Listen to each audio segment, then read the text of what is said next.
सवाल है, मैं ये देख रहा हूँ कि एग्रीकल्चर लैंड लगातार कम होता जा रहा है। युवा जो है एग्रीकल्चर में नहीं पढ़ना चाह रहा है, वो शहर की तरफ दौड़ रहा है, वो नौकरी करना चाह रहा है या कोई बिजनेस इस तरह का मॉडल बनाना चाह रहा है। तो जो चुनौती है, आप सब एग्रीकल्चर के स्टूडेंट है इसलिए मैं आपसे पूछ रहा हूँ, उस चुनौती को कैसे हम लोग दूर कर सकते हैं, कैसे हम उसका सामना कर सकते हैं जो एग्रीकल्चर लैंड लगातार कम होती है? सर वैज्ञानिक तरीके से खेती करके पहले से ही कर रहे हैं सर, मॉडर्न टेक्निक्स का यूज करके। नहीं, सबसे बड़ी बात सर जो है रूरल एरिया में से टेक्निक पहुंच ही नहीं रही है, टेक्नोलॉजी। तो उस चीज को जैसे हम स्टूडेंट है सर, हम उसको अपने आसपास के क्षेत्रों में पहुंचाएं, तो वो चीज से काम कर सकता है एक छोटा सा मॉडल कि हम अपने आसपास पहुंचाओ। तो टेक्नोलॉजी से फायदा क्या होगा मेरी? सर जैसे अब हमने ये चीजें आपके गाँव में एक्सटेंशन, हमारे गाँव में कुछ भी नहीं है, ये चीजें होती है सर। अब ये यहाँ से हम मार्ट ट्रांसफर करें, कुछ चीजें डेवलप करें, तो ये चीजें टेक्नोलॉजी के अंतर्गत आ जाएंगी ना सर। आपने किस तरीके से कि हम इस चीज को एक्सपीरियंस करके वहाँ करें, वो है उससे प्रोडक्टिविटी बढ़ जाएगी। जैसे अपने फार्मर सॉइल टेस्टिंग नहीं करवाते हैं, प्रॉपर फर्टिलाइजर वो डाल देते हैं। अगर सॉइल टेस्टिंग कर ले तो कितनी मात्रा में उसमें माइक्रोन्यूट्रिएंट प्रोवाइड है, उस हिसाब से फार्मर डालेंगे।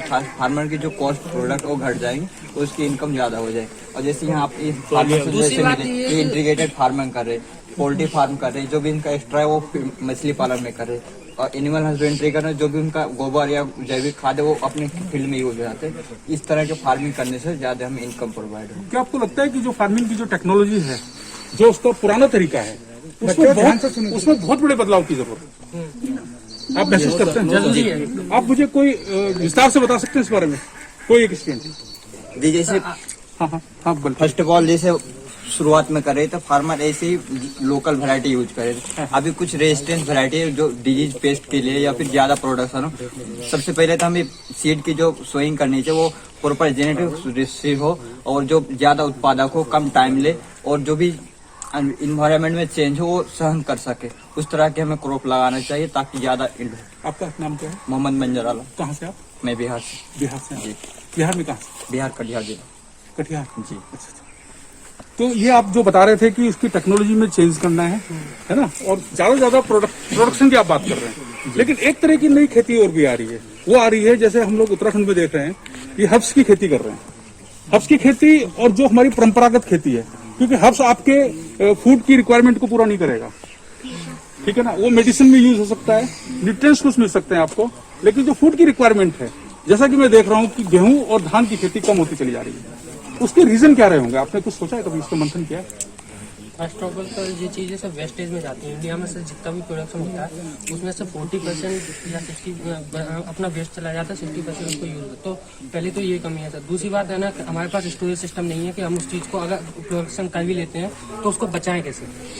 बचाने के लिए सब प्रोडक्शन सिस्टम नहीं है, तो उसको हमें नीड है कि हम उसको सुधार लें। तो वो चीज़ हमारी जो वेस्ट हो रही है 40% हम उसका इस्तेमाल भी कर सकते हैं लॉन्ग टाइम के लिए। तीसरी चीज़, हम किसान से इस चीज़ से डरता है कि हमने इस साल तो उगा ली, अच्छी फसल हमारे पास आई, और अगले साल ही मार्केट में उसकी कीमत कम हो गई, तो इंसान डर जाता है कि सर हम उसको एक छोटे लेवल पे करें, ना कि हाई लेवल पे। अगर हमारा कॉस्ट हमको नहीं निकल के आता है तो हम क्या मतलब है कि हम उस चीज़ को करें सर। तो ये चीज़ है। आपका शुभ नाम क्या है? हरेंद्र सिंह जैसे आपने क्वेश्चन की, जो धान और गेहूं की फसल कम कर रहे हैं तो दूसरे तरफ फार्मर इसलिए भग रहे कि बागवानी की अगर वो एक टाइम इन्वेस्ट कर देते हैं, उससे धीरे धीरे उनकी इनकम आ जाती है। जब फ्रूट मिल जाते हैं उसके बाद उसको लकड़ी के लिए भी वो बेच सकते हैं, और फील्ड के चारों तरफ वो पेड़ लगा दें, जिससे अपनी सागवान की 8 से 10 साल बाद ये अच्छी इनकम आ जाए। और धान और राइस गेहूं की कर रहे हैं तो उससे प्रोडक्शन है वो इनकम बहुत आती है, जिससे कारण वो कम करते हैं। अच्छा, आप लोग ये उत्तराखंड में आए हैं, ये तो उत्तराखंड का प्लेन इलाका है, हिली एरिया में गए हैं कुछ लोग? जी कोई गए? कौन गए आप गए? आप अपना नाम बताइए पहले। राहुल। कहाँ से राहुल? बिहार से। बिहार से? कटिहार से नहीं, पटना। पटना से आप? अच्छा, क्या कॉलेज का नाम क्या आपका? ITM से। ITM से। पहाड़ की जो भौगोलिक परिस्थितियां हैं उसके हिसाब से जो खेती होती है, सीढ़ीनुमा खेती है ना, और वहाँ पर जो खेती है वो पूरी तरह से वर्षा आधारित है। उसकी जो परिस्थितियां हैं, वहाँ की किसी एक बड़ी चुनौती के बारे में जानते हैं आपका खेती की? तो पानी को रोकना, मेन सॉइल इरोजन और पानी को सब रोकना पानी को भी- रोकना हाँ, चाहिए। वो पानी जैसे को रोकना। अगर पैडी का खेती कर रहे हैं तो उसके लिए पानी पूरा मतलब भरा होना चाहिए।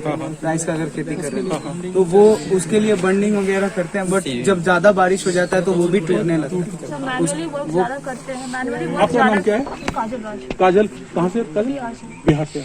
हाँ हाँ, बता रहे थे। सर एक्चुअली वहाँ पे मैनुअल फार्मिंग ज्यादा करते हैं क्योंकि वहाँ पे हम जो भी इंस्ट्रूमेंट्स है व्हीकल से वो यूज नहीं यही मैं जानना चाह रहा था। करते, वो सबसे बड़ी प्रॉब्लम है हिली एरियाज में। तो क्या आपको लगता है कि जो क्योंकि पहाड़ में मैं अक्सर देखता हूँ कि महिलाएं सबसे ज्यादा खेती करती हैं, जी महिलाओं का योगदान खेती में, क्या टूल्स को महिलाओं की रिक्वायरमेंट के हिसाब से बनाने की जरूरत है? किस तरह के टूल्स बनने चाहिए? क्योंकि सर हैवी होता है किसी चीज को उठाने में, लेके ले जाने में टाइम, और दूसरा सर आसानी से ट्रांसफर कहीं पे भी ले जाए तो वो चीज होनी चाहिए। आसानी से ट्रांसपोर्ट किया जा सके। जैसे एक जैसे जगह- मतलब टी प्लांटिंग का होता है तो उन लोग के लिए इजी रहता है, वो जो बैग पीछे रहता है तो उस तरीके से हो कि ट्रांसपोर्ट में इजी हो उन लोग को, मतलब इजीली वो उठा सकते हैं। जैसे आप बागवानी की बात कर रहे थे, पहाड़ में बागवानी के लिए एक्चुअली वहाँ पर पूरा उसका सिस्टम है ना, आपकी जलवायु है, क्लाइमेट है, वो बागवानी के लिए ज्यादा मुफीद है। एक और बड़ी प्रॉब्लम है पहाड़ के साथ, वो क्या है कि आप बागवानी तो कर रहे हैं, आप खेती कर रहे हैं, आपके पास बहुत सारा सेब हो गया, आपके पास और भी तरह की जो फसल हो गई, मार्केटिंग नहीं है उसकी, ट्रांसपोर्टेशन भी ट्रांसपोर्टेशन नहीं है उसका, वहीं के मार्केट से एक्सेस नहीं है उसका, उसकी सड़कें खराब हैं।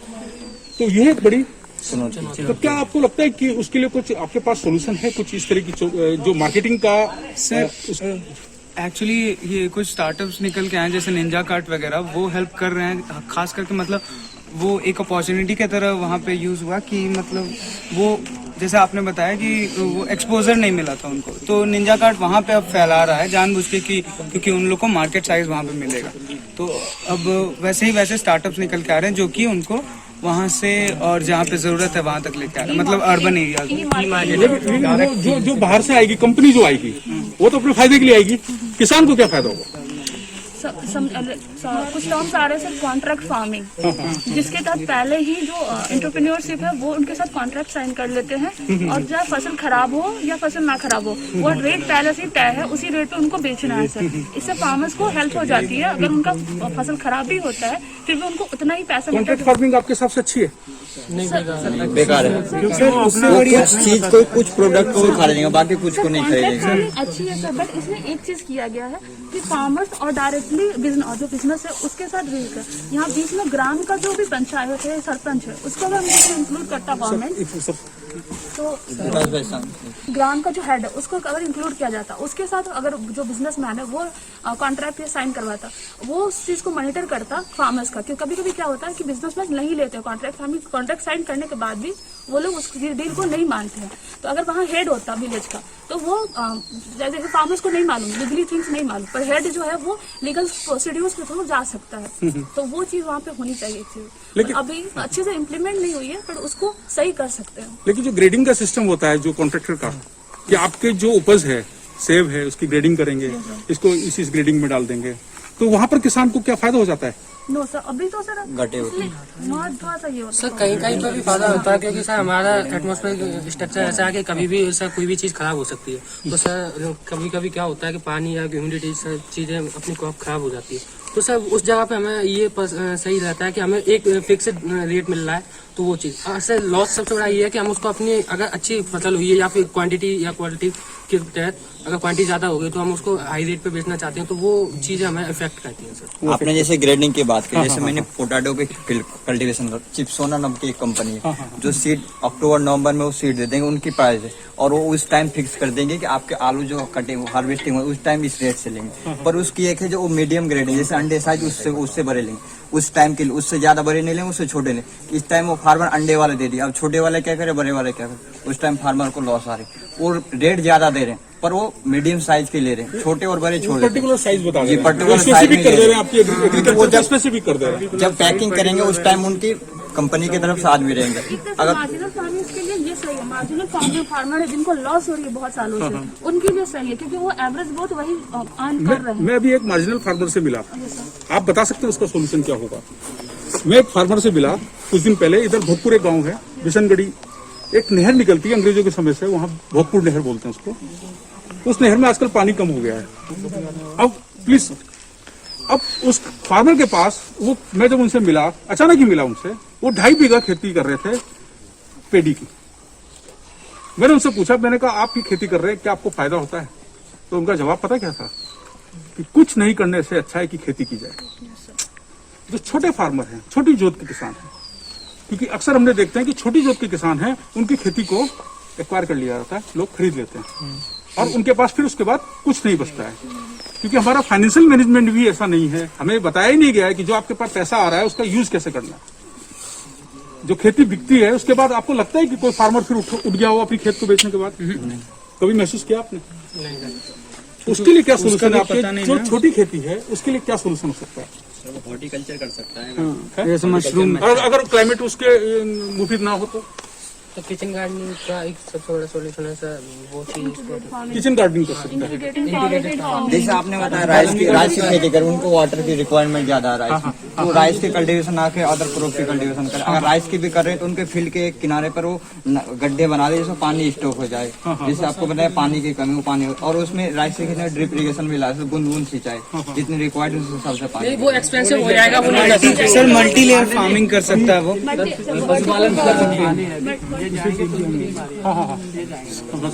मल्टी लेयर फार्मिंग कर सकता है, या फिर ornament vertical farming. Vertical farming तो आपकी वो जमीन लेगा ही नहीं ना, वो तो आपको बिल्डिंग। यस सर, वो हाइड्रोपोनिक्स या एरोपोनिक्स या एक्वापोनिक्स, ये 3 तरीके से यूज कर सकते हैं। लेकिन वो बहुत ज्यादा है। मैं लैंड की बात कर रहा हूँ। लैंड की बात है तो सर वहाँ पे मिक्स क्रॉपिंग हो सकती है सर, सबसे best option. Mix cropping sir, और दूसरा उसमें अपन जो बाउंड्री होती है, जो वेस्टेज हमेशा चली जाती है, क्योंकि हम जो खेती करते हैं उसमें हमेशा कॉर्नर बच जाते हैं, तो उस जगह पे हमेशा ऐसा पेड़ लगा दें, या फिर हम कोई वेजिटेबल ग्रो कर लें, कॉर्नर वो चीज। Wind breaker. ठीक है, आपसे बात करके बहुत अच्छा लगा। Thank you.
इस समय मुलाकात कर रहे हैं प्लांटिका फाउंडेशन देहरादून के संस्थापक डॉक्टर अनूप बडोनी जी से।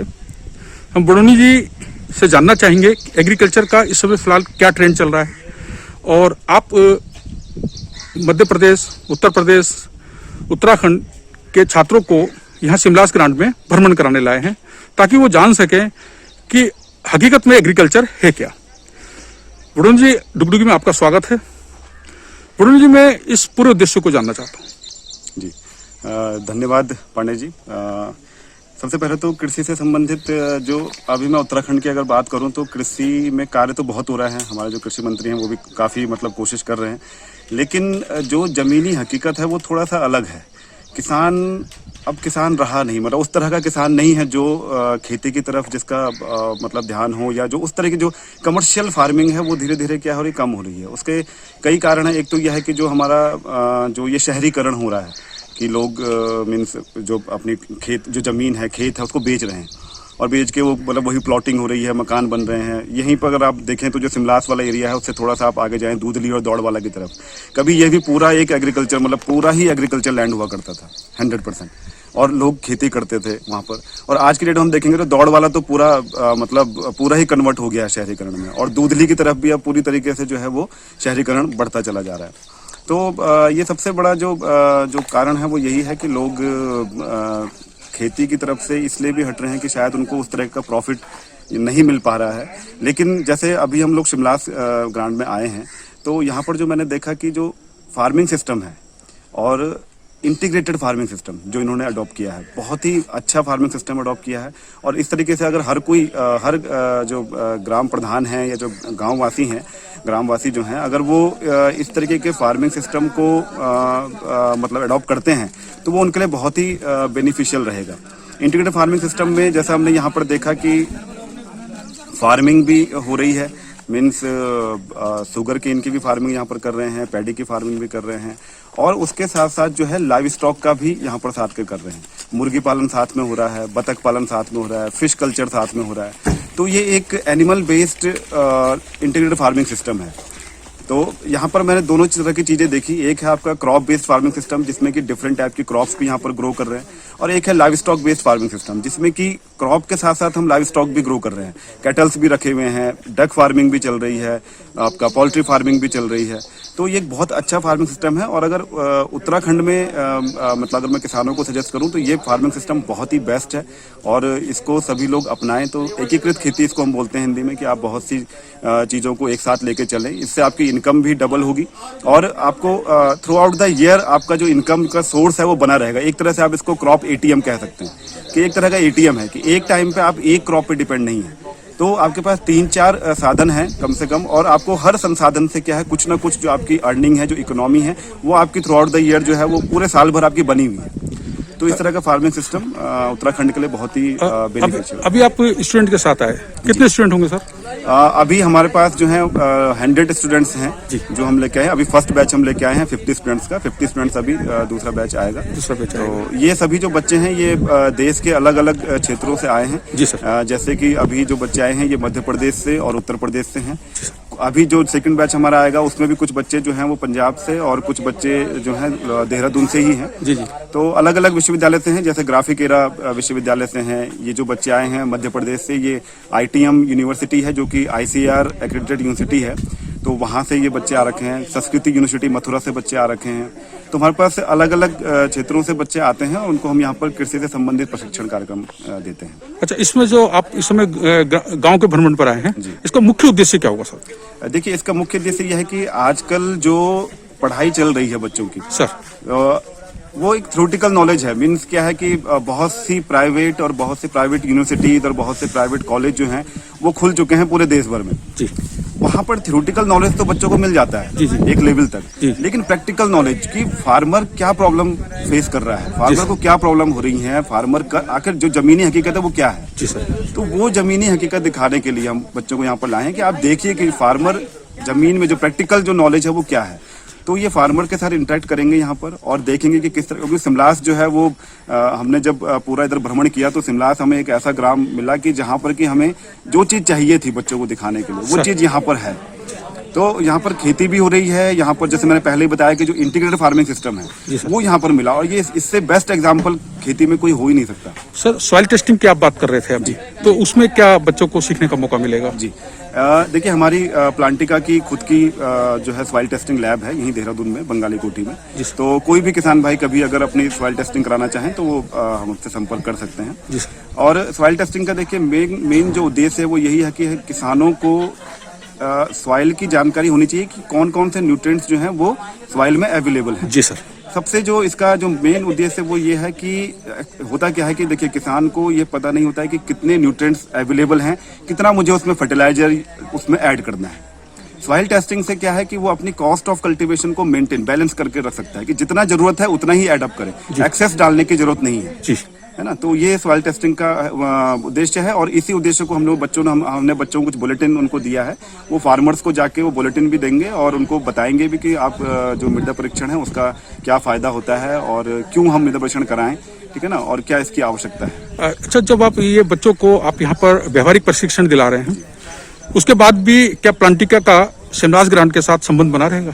जी बिल्कुल बना रहेगा। अभी मैं जो हमारे जिनके सौजन्य से, उमेश जी के सौजन्य से हमने यहाँ पर ये कार्यक्रम चला, उन्होंने हमें यहाँ पर ये कार्यक्रम करने की अनुमति दी, इसके लिए मैं पहले तो उनका धन्यवाद देना चाहूँगा आपके माध्यम से।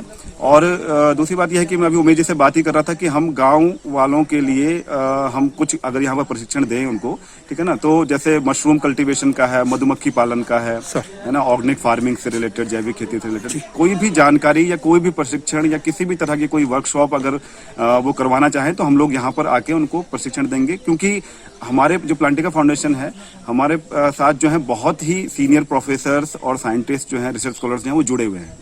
तो हम लोग क्या है कि उनका हो सकता है कि वो यहाँ पर ना पाए, लेकिन हम आजकल तो ऑनलाइन सुविधा है, तो हम ऑनलाइन के माध्यम से भी उनके जो भी सवाल हैं, जो भी उनकी मतलब समस्याएं हैं, उनका हम हल जो है उनको बता सकते हैं। तो इस तरह की कुछ वर्कशॉप या ट्रेनिंग हम लोग यहाँ पर भविष्य में करवाएंगे। उसके लिए मैं उमेश जी से बात कर रहा हूँ और जरूर हम बिल्कुल जुड़े रहेंगे, क्योंकि ये गाँव जैसा मैंने मतलब सोचा था कि गाँव में चीजें होनी चाहिए, वो